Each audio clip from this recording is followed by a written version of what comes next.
here, Corey. Right here in the lower cervical, that's either C7 or T1 right there. That just keeps breaking, and then this lower dorsal here.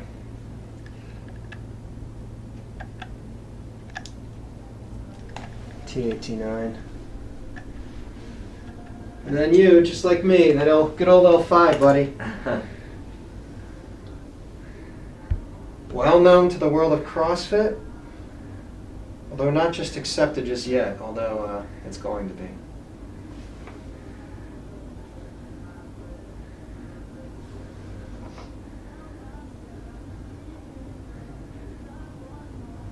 Set this lumbar here, buddy. Let me check your hips first. Come on over here to make sure they're moving.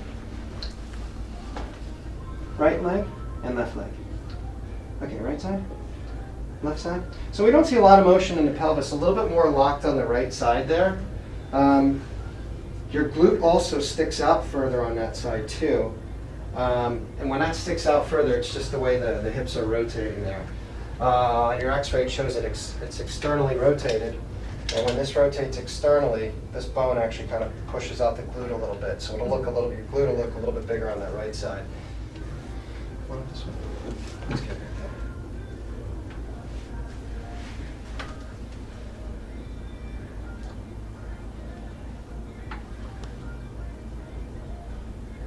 So we use the x-rays every time you're in here because your L5 is really, really buried right in there. So, okay. Behind all that muscle, you know? Yeah. Breathe out, breathe out.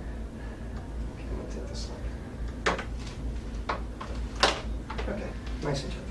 Let's see if that had an effect on your ilium motion here. The ilium motion is really determined by the shape of the ilium mostly, unless it is right side. Okay, there we go, left. So now we got some motion back into that right side. And all I did was just set that L5, and once the pressure's off there, it starts to relax the muscles and you get more motion back in. So the other thing that limits motion in the ilium is just shape of the sacroiliac joint. And there's a few different shapes, and that kind of determines exactly how much motion you will have out of those. But you have very good motion there. Come on up here.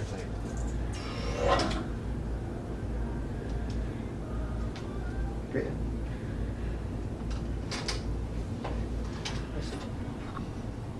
So there's 7 and there's 1. 7's moving pretty good, but there's T1 there. It's not moving very well. That's right across from that break line there. So I'm going to set that.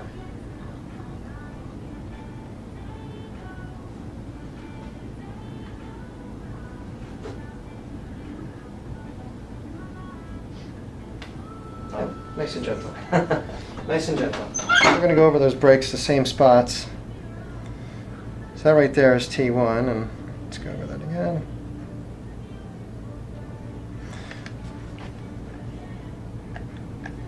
All looking good there at T8, and this is L5. It's completely on the other side, but that'll come back to 0 then as we keep going over that.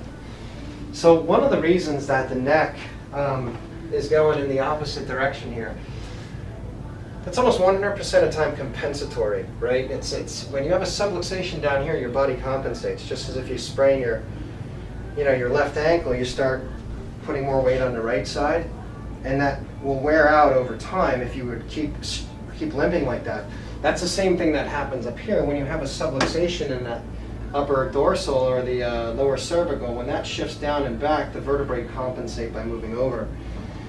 And so even though this part looks like the most out of place segment on your spine, it's not for us to worry about. That's mostly compensatory. Single leg's actually gone up a lot. Single leg deadlifts are now 100 pounds. Fantastic. That's really good. Well, okay, all right. And this is exactly what we'd expect. And here's the thing is, yes, you can continue to do squats.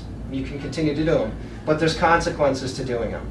And unless you're a professional athlete, unless you're getting paid for it, I really don't even at that, unless you're a professional squatter and deadlifter, I don't see why you would do it because there's just such a risk of injury.